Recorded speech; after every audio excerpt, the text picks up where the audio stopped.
그날 도장 찍던 순간을 나는 아직도 잊지 못한다.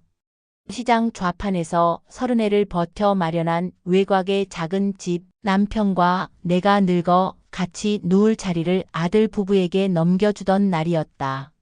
며느리는 공손한 얼굴로 어머니, 요즘 세상에 집 한 채가 인생을 좌우해요. 명의만 우리 앞으로 해주시면 모시는 건 당연하죠 라고 했다. 아들은 내 앞에 무릎을 꿇고 울먹였다. 엄마, 나 이번에 승진만 하면 대출도 다 갚고 엄마 생활비도 내가 책임제. 남편은 끝까지 반대했지만 한쪽 눈은 오래된 병으로 침침했고 또 한쪽 마음은 평생 고생만 시킨 아내에게 미안해 아무 말 없이 도장만 보고 있었다. 도장 찍는 사각 소리가 유독 크게 울렸고 그때부터 집안의 공기는 미묘하게 달라졌다. 명의를 옮겼다고 해서 내 밥상이 달라질 리 없다고 생각했다. 언제나처럼 장보와 된장국을 끓이고 가자미를 굽고 묵은지에 들기름을 쓱쓱 비벼 올렸다. 그런데 며느리는 젓가락을 들지도 않았다. 어머니, 저희는 글루텐 프리 위주로 먹어요. 이렇게 기름진 거, 탄수화물 많은 반찬은 다음부턴 샐러드랑 닭 가슴살로 부탁드려요. 아들은 휴대폰만 만지며 요즘 트렌드가 그래, 엄마가 좀 이해해라고 중얼거렸다. 다음 날 남편은 속이 쓰리다며 소파에 쓰러져 응급실로 실려갔고 나는 병원 복도에서 밤을 꼬박 새우며 생각했다. 도장이 아니라 내 노후, 나의 자존심, 이 집의 기둥 하나가 부러진 소리였구나 하고. 며느리는 남편이 입원해 있던 그 한 달 동안 병원에 한 번도 오지 않았다. 대신 문자가 왔다. 어머니, 택배 오면 제 방으로 넣어주세요. 저녁은 알아서 먹을게요. 어느 날 저녁 쓰레기 봉투를 묶으러 마당에 나갔다가 며느리 차 뒷좌석에 던져진 남자의 셔츠를 보았다. 새하얀 셔츠의 목깃에 낯선 향수가 진하게 밴 채였다. 나는 그걸 들춰보지도 못하고 문을 닫았다. 의심을 입 밖으로 내는 순간 나는 며느리를 넘겨짚는 시어머니가 되니까. 대신 아들에게만 넌지시 물었다. 민정이는 요즘 바쁘니? 아들은 눈을 흘겼다. 엄마, 사람을 왜 그렇게 의심해? 민정이는 네일샵 확장 준비하느라 죽어나. 엄마 세대처럼 집에만 있는 며느리 아니라고. 그날 밤 나는 세탁기에서 돌아가는 물소리를 들으며 남편 이불을 한 번 더 헹궜다. 다음 주 아들이 지방 출장을 갔다는 날 집 앞에 멈춘 까만 차에서 며느리가 내렸다. 운전석에서 내린 남자는 후드를 푹 눌러쓰고 있었다. 둘은 마치 오래된 연인처럼 자연스러웠다. 나는 마당의 대문 틈으로 그 장면을 지켜보았다. 잠깐 눈이 마주친 줄 알았는데 남자는 아무렇지 않게 시선을 돌렸다. 밤이 되자 며느리는 내 방문을 톡톡 두드렸다. 어머니, 서류 하나에 도장이 필요해요. 네일샵 보증금 때문에요. 서류의 제목은 근저당권 설정 계약서였다. 집 주소가 분명히 적혀 있었다. 이건 우리 집이잖니? 명의가 제 앞으로 되어 있으니까요. 사업만 잘 되면 대출 바로 정리해요. 어머니도 샵에서 무료 관리해 드릴게요. 내 손이 떨렸고 도장은 움직이지 않았다. 그때 며느리는 미소를 거두고 낮은 목소리로 말했다. 어머니가 도장을 안 찍으시면 준호가 곤란해져요. 아시죠? 지금 회사에서 실적 압박이 심해요. 그날 밤 나는 남편의 곁에서 사인펜으로 이름을 쓰듯 엉겁결에 도장을 찍었다. 남편은 잠결에 손을 더듬어 내 손을 잡았다. 영자야, 너무 무리하지 마. 그 손의 온기가 미안함과 경고를 함께 전하는 것 같았다. 봄이 저물자 대출 독촉장이 우편함에 꽂히기 시작했다. 며느리는 샵 확장을 했다더니 매일 새벽에 들어오거나 아예 들어오지 않았다. 아들은 가족 단체방에서만 걱정 말라는 말을 반복했다.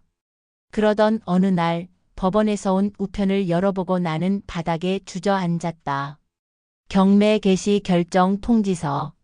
우리 집이 아니 그들이 말하던 맨션 같은 집이 아닌 다닥다닥한 골목에 내 한 평. 한 평이 숫자가 되어 표에 찍혀 있었다. 나는 아들에게 전화를 걸었다. 준호야, 이게 뭐냐? 그는 한동안 말이 없더니 마치 준비된 대사를 읽듯 말했다. 엄마, 내가 정리할게. 잠깐 월세방으로 들어가 계시면 돼. 넌? 나 회사 근처에서 지낼게. 민정이는? 잠깐의 침묵 뒤에 끊기는 통화음. 며칠 뒤 남편은 병세가 악화됐다.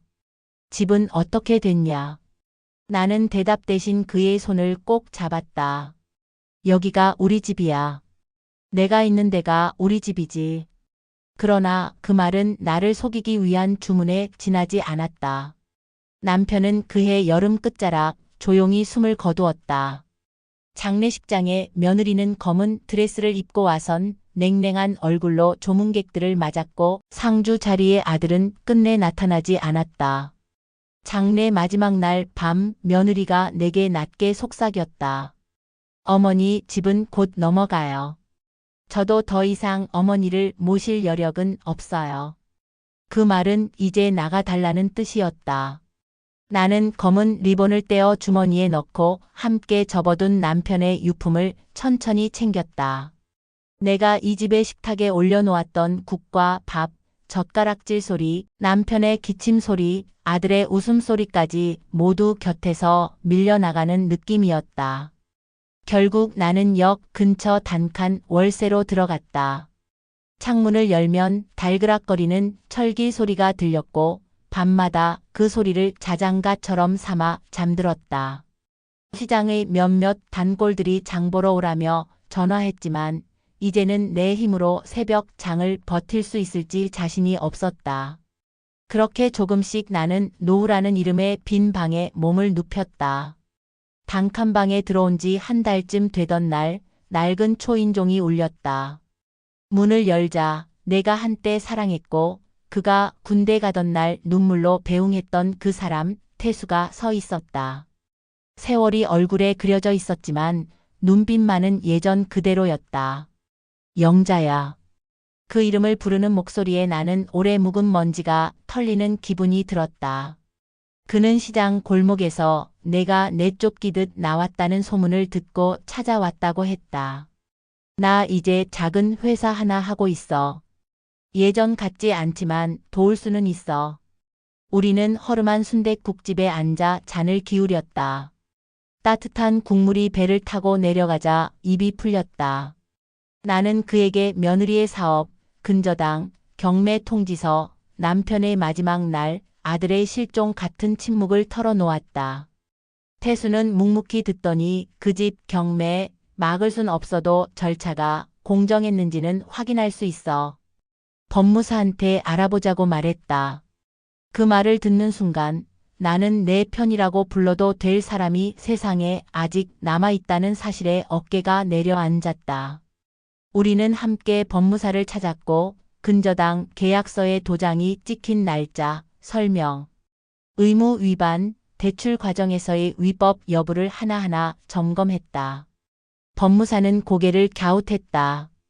이 서류, 설명 고지와 동의 절차를 대리로 처리한 흔적이 있네요. 인감도장 사용 동의서도 누락됐고요. 다툴 여지가 있습니다. 그날 집으로 돌아오는 길 태수는 조심스럽게 물었다. 영자야, 민정이 누구랑 다니더라? 나는 대답 대신 눈을 피했다. 내 머릿속에는 검은 후드티의 남자가 어른거렸다. 태수의 목소리가 낮아졌다. 혹시 그 남자 나 아는 사람일 수도 있어. 그의 말은 허공에 매달리다 내 가슴으로 떨어졌다. 며칠 뒤 우리는 네일샵 앞에서 그 남자를 마주쳤다. 멀리서도 알아볼 수 있었다. 태수의 회사에서 한때 일했고 투자 유치 명목으로 돈을 빼돌리다. 쫓겨난 태수가 끝까지 책임을 물었던 그 인물. 그가 며느리와 함께 샵 간판을 내리는 동안 태수는 말없이 서 있었다. 며느리는 우리를 보자 표정을 굳혔다. 어머니가 여기까지 왜 오셨어요? 나는 조용히 물었다. 내가 같이 다닌 그 사람 누구냐? 며느리는 어깨를 으쓱했다. 사업 파트너요. 어머니 세대는 남녀가 같이 일하면 다 그런 상상부터 하죠. 촌스럽다니까. 태수의 목소리가 차갑게 떨어졌다. 파트너? 남의 회사 돈을 빼돌린 전력이 있는 놈이 파트너면 내 가게 돈은 안전했을까? 남자는 비웃듯 웃었다.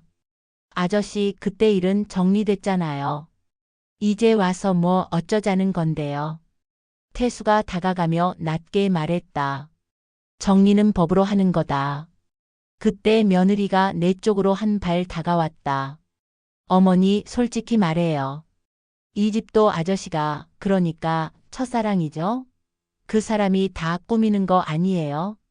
시어머니를 부추겨서 우리를 망하게 하려고? 나는 멍해졌다. 내 첫사랑이라는 단어가 이 사태의 원인인 양 굴러다니고 있었다. 내가 집을 담보로 사업을 벌였고 그 사업에 그 사람이 얽혔다. 그게 다야. 내 말은 평온했지만 손끝이 떨렸다. 며느리는 코웃음을 치며 샵 안으로 사라졌다. 그날 밤 태수에게 전화가 왔다. 영자야 미안하다. 그의 낮은 숨소리 사이로 이름 하나가 흘렀다. 그 남자 내가 쫓아낸 후 제 발로 찾아왔었어.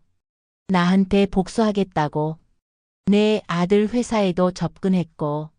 머릿속이 하얘졌다. 아들이 왜 사라졌는지, 왜 연락이 두절됐는지 한 줄의 실마리가 보였다. 태수의 목소리가 계속됐다. 준호한테 투자 기회라며 접근했을 거야. 대출 보증 다 엮어. 나는 다짐했다. 이 싸움 더 이상 눈 감지 않겠다고. 우리는 법적 대응을 시작했다. 법무사는 근저당 설정 과정에서의 절차 위반과 민정의 공모 혐의를 들어 이의를 제기했고 남편의 장기 입원 중 정신적 상태를 이용한 강박의 정황도 보태었다. 며느리는 즉시 변호사를 선임해 시어머니의 자발적 동의를 주장했다. 법정에서 마주 앉은 며느리는 이제 더 이상 내 가족이 아니었다. 아들의 빈자리는 내 심장에 구멍처럼 뚫려 있었지만 나는 증언대에서 떨지 않으려 이를 악물었다. 그날 도장은 제 의지로 찍었지만 설명을 듣지 못했습니다. 문서의 의미를 충분히 알지 못했어요. 아들과 며느리가 급하다고 나를 다그쳤습니다. 판사는 고개를 끄덕이며 추가 자료를 요청했다. 태수는 뒤에서 내 등을 받쳤다. 재판이 길어지는 동안 나는 새벽마다 시장 골목을 걷기 시작했다. 국 끓는 냄새, 생선 굽는 연기, 그 모든 것이 여전히 나를 살게 했다. 점포 몇 곳은 빈 채로 썩어가고 있었고 거기서 나는 작게 국수집을 시작했다. 대출도 보증도 필요치 않은 내 두 손이 책임지는 가게. 첫날 놀랍게도 젊은 손님 몇이 할머니 국수라며 줄을 섰다. MSG 안 들어가죠? 하고 묻는 아이들에게 나는 웃으며 멸치 한 줌을 보여주었다. 바다 맛만 들어갔지. 오후 한가한 시간 뒷문으로 누군가 들어왔다. 아들이었다. 수척해진 얼굴, 핏줄이 튀어나온 손등. 그는 내 앞에 오래 서 있다가 겨우 입을 떼었다. 엄마 미안해. 나는 국수를 한 그릇 말아 그의 앞에 놓았다. 먹어라. 그는 국물을 한 숟갈 뜨고 어깨를 들썩이며 울었다. 엄마, 나 이용당했어. 투자라길래 우리도 한 번은 잘 살 수 있겠다 싶었는데. 나는 그의 등을 토닥였다. 이제 안다, 준호야. 늦었지만 아직 끝은 아니다. 최종 선고일 법정안은 팽팽했다. 판사는 일부 절차 위반을 인정했고 경매 진행의 집행정지를 결정했다. 완전한 승리는 아니었지만 적어도 집이 무참히 넘어가는 일은 막았다. 며느리의 표정이 그제야 무너졌다. 그녀는 법정 밖에서 나를 불러 세웠다. 어머니, 다 어머니 탓이에요. 어머니만 아니었으면 나는 그 말을 자르듯 고개를 저었다. 아니다. 나도 잘못했다. 믿어야 할 사람과 믿지 말아야 할 사람을 구분하지 못했다. 하지만 네가 나의 노후와 너 자신의 젊음을 동시에 팔았다는 건 변하지 않는다. 며느리는 돌아서며 입술을 깨물었다. 그 순간 검은 후드를 쓴 남자가 멀리서 우리를 지켜보고 있는 게 보였다. 태수가 그를 향해 다가갔다. 끝까지 가자. 몇 달 뒤 그 남자는 다른 사건으로 구속됐고 며느리는 벌금형을 받았다. 아들은 나와 함께 국수집에서 설거지를 했다. 손이 마를 정도로 설거지를 하고 나면 우리는 셋이 앉아 밥을 먹었다. 나와 아들과 남편이 쓰다 남긴 일기장. 태수는 가끔 들러 우편함을 확인해주고 홍합 한 봉지를 놓고 갔다. 멸치 국물에 이거 넣으면 맛이 달라져. 우리는 늦은 밤마다 국물에 홍합을 넣어보고 파의 길이를 바꿔 썰어보며 다음 날의 국수를 고민했다. 어느 날 태수가 대문 앞에 서서 조심스레 물었다. 영자야, 이제 내 이름 부르는 거 괜찮겠니? 나는 창문을 닫으며 웃었다. 늙어서도 설레는 말이 있구나, 태수야. 그 웃음 뒤로 남편의 사진이 보였다. 미안하고 고마웠다. 그에게 속삭였다. 당신 잘 가. 여기서 나는 다시 밥을 하고 다시 사람을 믿어볼게. 시간이 내려앉은 저녁, 가게 불을 끄고 셔터를 내리려는데 중년의 여인이 망설이며 다가왔다. 여기 사연 있던 집 맞죠? 나는 고개를 끄덕였다. 여인은 기어들어가는 목소리로 말했다. 아들이 집을 팔라네요. 저도 그때 도장을 찍었어요. 나는 그녀를 안으로 들였다. 국수 한 그릇 하고 얘기해요. 도장 소리는 가끔 배신처럼 들리지만 배신을 이기는 것도 결국 사람 손이더라고요. 우리는 마주 앉아 국수를 먹었다. 그 여인의 젓가락이 떨렸고 나는 물컵에 따뜻한 보리차를 따라 주었다. 그 밤 나는 깨달았다. 내 드라마는 누군가의 막장으로 시작했지만 누군가의 재건으로 이어진다는 걸. 늙은 손등 위로 뜨거운 국물이 튀었다. 나는 그 국물을 닦아내며 마음속으로 다음 장을 썼다. 도장 소리보다 크게 국물이 보글보글 끓는 소리로. 그리고 나직이 덧붙였다. 집은 벽과 지붕으로 이루어지지 않았어. 내 편이 있는 식탁, 다시 앉을 의자가 있는 곳. 그곳이 내 집이야.